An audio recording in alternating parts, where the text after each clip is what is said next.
Hey everyone, it's Sebastian from Biel, Switzerland here for Craft Cadence.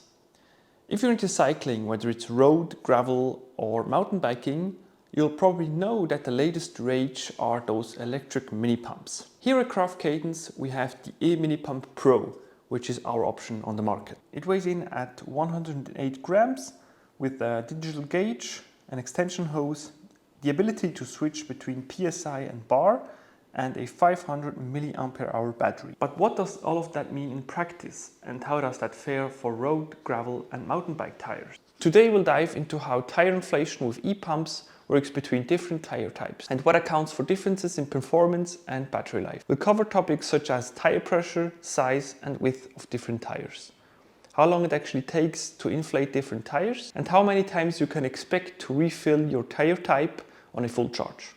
Tire pressures play a huge role between road, gravel and mountain bike tires. Road cyclists run higher pressures to maximize speed. Gravel cyclists aim for perfect balance between comfort and speed. And mountain bikers run lower pressures to have better control in rough terrain. Tire size and width also play a crucial role in determining how long it takes to inflate and the maximum PSI that the E-Mini Pump can support. For example, the Craft Cadence E-Pump Pro can inflate up to 120 PSI, and that is for 25mm tires. Obviously, for wider mountain bike tires, it's not expected to go up to 120 PSI. Let's start with road bike tires. These tires are narrow, usually between 25 and 32 millimeters, and require pressures between 60 and 120 psi. Nowadays, with the popularity of tubeless and wider tires, cyclists run lower pressures than ever. We would now say that the standard width is 28 mm for road bikes, and pumped up to 70 to 75 psi if running inner tubes, and to 60 and 65 psi if running tubeless. Worth noting here that the Craft Cadence E-Pump works for both inner tubes and tubeless. Now let's test this 28mm tire running an inner tube up to 75 psi or 5.17 bars. In this case I'm running a normal butyl inner tube. For TPU inner tubes with a resin valves it would require the use of an extension hose, as the E-Mini pumps can heat up quickly and actually melt the resin. Maybe we'll do another video specifically on TPU inner tubes and the use of the extension hose. Comment below if you would like to see that. Using the Craft Cadence electric mini pump, as you can see, it took 76 seconds to reach 0 to 75 psi. And this took 1 bar from the battery, so you can expect to pump at least 3 tires to this pressure. If you're running tubeless and running lower pressures, you can expect to pump at least 4 tires to 60 psi, for instance. If you are doing top-ups instead, going on from 0, you can even expect 4 top-ups on a full charge. Note also that this e-pump comes with a digital gauge, so you know what the starting pressure was. Not all e-pumps come with a digital gauge, so it is something to watch out for. Also, as you can see, the e-pump stops automatically as soon as the target pressure is reached. So it takes the guessing out of the equation and you are precise to plus minus 1 psi. Next up, gravel bike tires.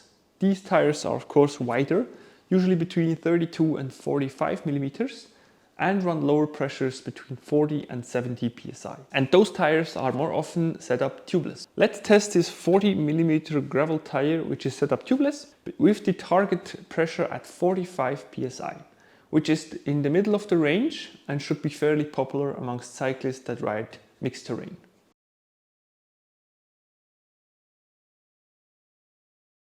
Using the e-pump, this took 74 seconds to reach 45 psi and took 1 bar from the battery. Again, you can expect to pump at least 3 tires to this pressure and more tires if doing top-ups. And finally, mountain bike tires. These tires are much wider, usually between 2.1 and 2.6 inches, and run much lower pressure, between 20 and 35 psi. Because of their high volume, it can take significantly longer to reach the target pressure compared to road or even gravel bikes. Here we have a standard 29 by 2.6 inch mountain bike tire, and our target pressure is 30 psi. If you happen to have Schrader valves on your mountain bike, in the case of the Craft Cadence e-pump, it's a simple case of swapping out the nozzle. Other e-pumps may come with small and fiddly bits and pieces that all need to be attached to the nozzle when swapping. So this is something to watch out for.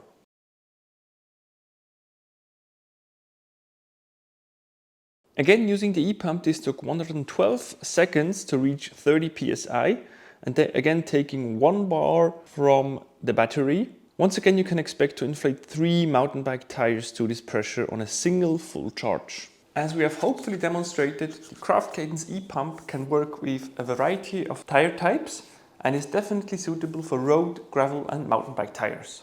The question, how long will it take to inflate my tire, is an often asked question, and there's no single answer. It will depend on your target pressure, tire width and size, and whether you're running inner tubes or tubeless.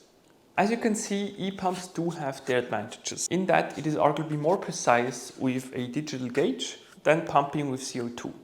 And it is a lot less labor intensive and time consuming than the manual mini pumps. Of course, manual mini pumps and CO2 have their advantages also. We are not here to convince you one way or another. That's not the purpose of this video. So there you have it, a breakdown of how an electric mini pump can perform across road, gravel and mountain bike tires, and how long it takes to inflate each one.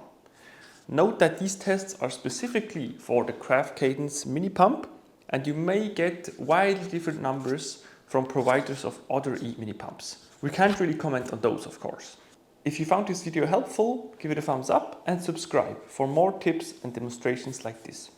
If you have any questions about this specific e-pump or e-pumps in general, let us know in the comments below, as well as other topics you would like us to cover in future videos. Keep riding and we'll see you in the next video.